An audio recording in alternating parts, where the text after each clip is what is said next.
Welcome back to Personal Finance and Economics. I'm Scott Wentland. And this set of lectures, I want to talk about markets. So, in part one, let's just ask a very basic question. What are markets, right? That seems pretty straightforward, right? So, in the previous lecture, we talked about where value came from, which is a pretty basic question, and hopefully we sort of answered that. But then sort of the next sort of thing to think about is that if sort of at the individual level, we're sort of thinking on the margin, we're thinking about value at sort of from our own perspective and sort of the subjective way. And we're also we're thinking about value from at sort of the exchange level. Well, let's dig into that other aspect of value, right? That sort of exchange use value, which comes from markets, right? Because ultimately, if we're only talking about our own individual value, right, this is a sort of incomplete story, right? Because we talked about the example with the diamonds in the water, where diamonds, may be something that not everybody values, right? But it would still be valuable to you even if you didn't like it, right? And that's because you can always sell it on the market. So let's dig into that, right? What is a market and what does it have to do with value? Well, a market, sometimes we use it in terms of a place, but really economists think of markets as sort of a set of interactions among individuals, right? Individuals, whether they are actual sort of like one person with another person, right? Just one consumer, one producer, one buyer, one seller, or groups of people, right? Like so a firm or a company, which is a group of people that's going to sell stuff to an individual or a group of individuals, right? So markets are really just these individual interactions, right, that occur in our everyday lives, right? In large part, markets are operating sort of trading things for money, right? But they don't always have to be, right? In a broad perspective, markets are sort of everywhere, but anytime where there's sort of interactions where people are thinking sort of at the margin and people are thinking about trading with other individuals, right, that can be a market. So let me dig into that. So the goal of what we want to talk about in this lecture is we want to talk a little bit about how markets address scarcity, and we'll talk a little bit about how prices help buyers and sellers make good decisions or help make the market more efficient. We'll talk more about what this efficient term means. And then later we'll talk more about markets in terms of supply and demand, right? Buyers and sellers, and we'll talk about the laws of supply and demand, okay? So again, what is a market? Well, markets are everywhere and anywhere where people buy and sell something for some sort of price. Now, generally we think of price as sort of a monetary price, something that you cough up cash for. But it doesn't always have to be exactly money. It could be time or some other exchange that you have with somebody. So this is a very general sort of definition, and that's because economics is everywhere, right? And so we want to keep it as general as possible because, as we'll learn a little bit about in this course, that you can apply these very same ideas to all sorts of human behavior, not just in a physical marketplace, right? This is intuition in this course is valuable for looking at the stock market, but also thinking about markets in terms of a shopping mall or a flea market, a grocery store, a street corner, right? This could be both legal and legal markets, right? Economics works the same way, more or less, right?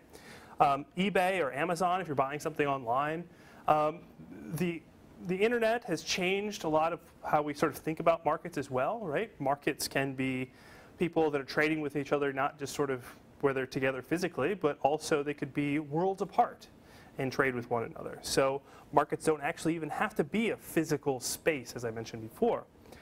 And of course, there's labor markets, which we'll talk more about later as well, where instead of exchanging one good for some cash, you're exchanging your time or your services for a wage. Okay, that's another sort of way of thinking about price, right?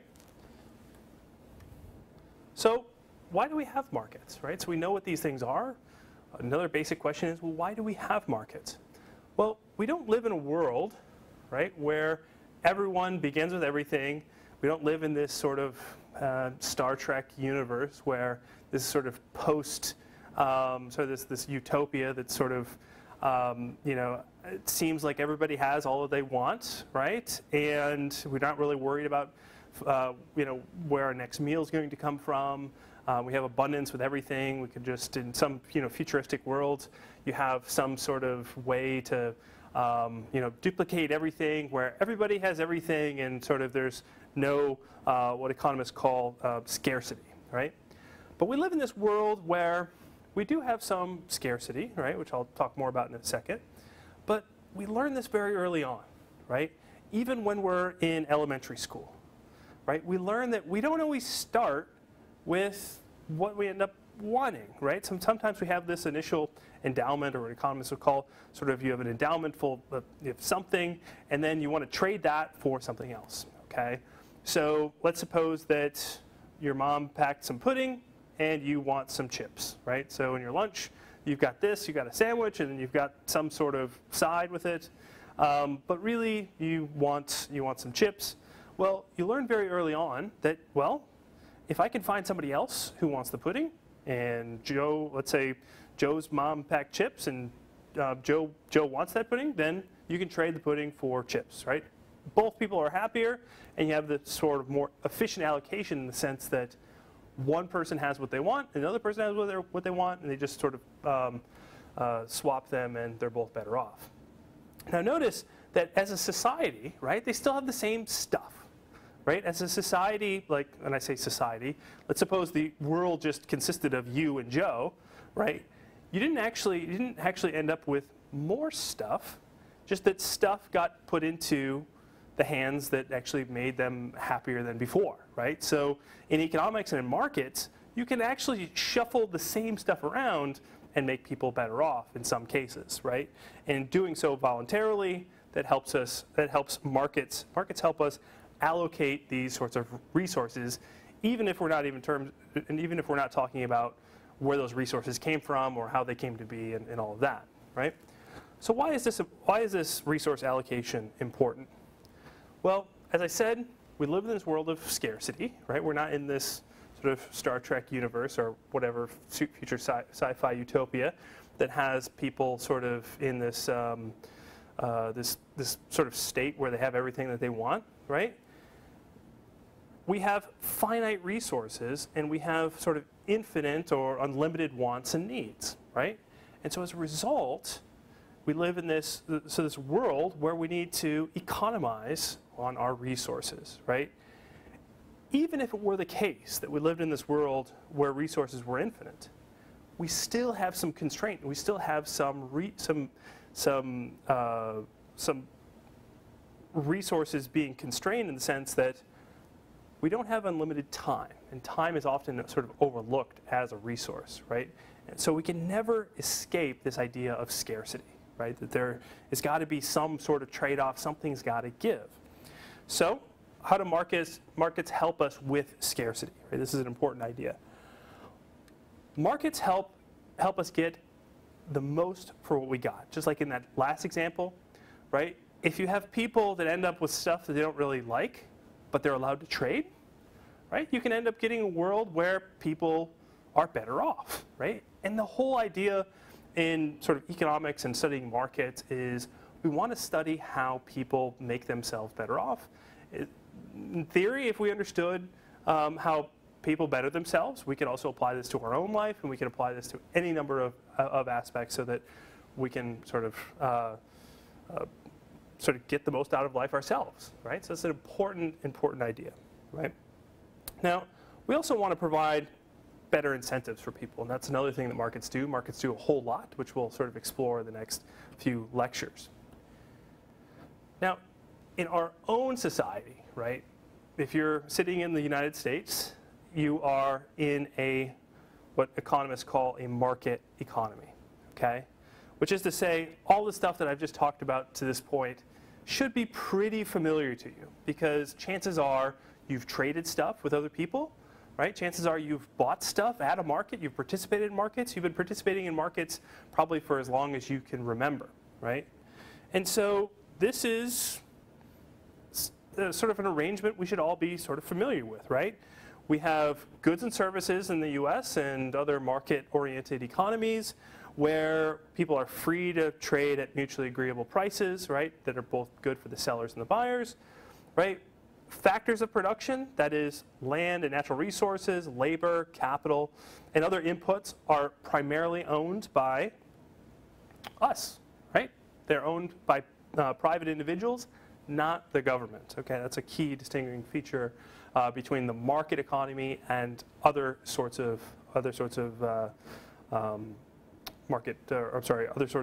governments and frameworks.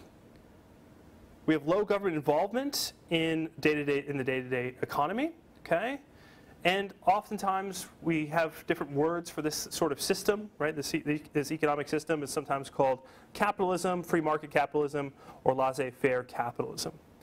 Now, what I'm describing to you is sort of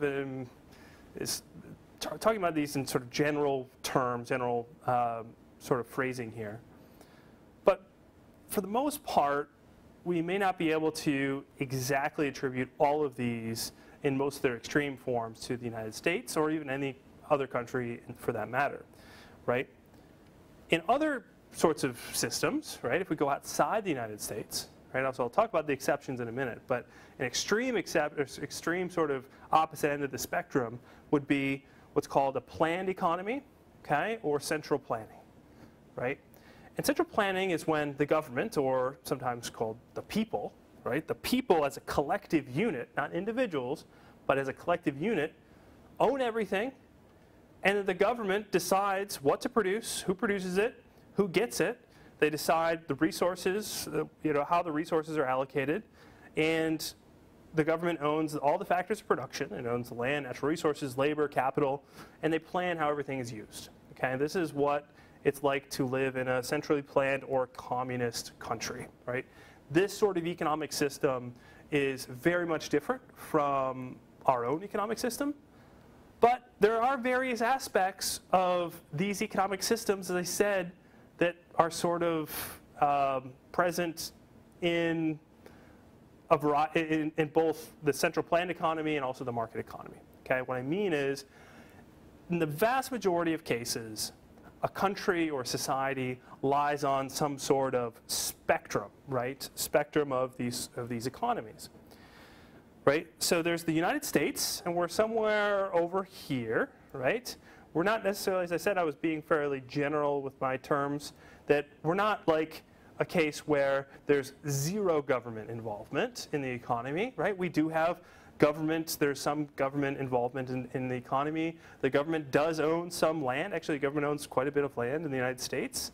The government has some regulations and has some say over sort of how the economy, in different aspects of the economy and how they run.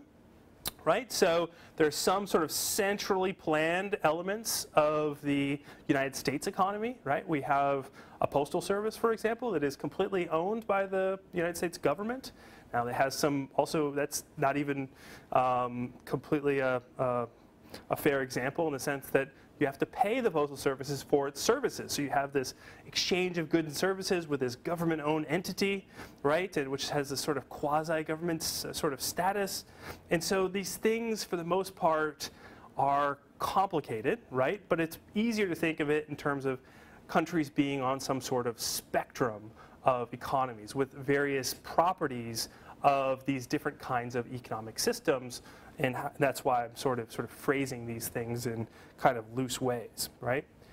Now, on the other end of the spectrum for the United States, we have countries like North Korea, okay, which as I'm recording this lecture, is currently a centrally planned communist country, okay?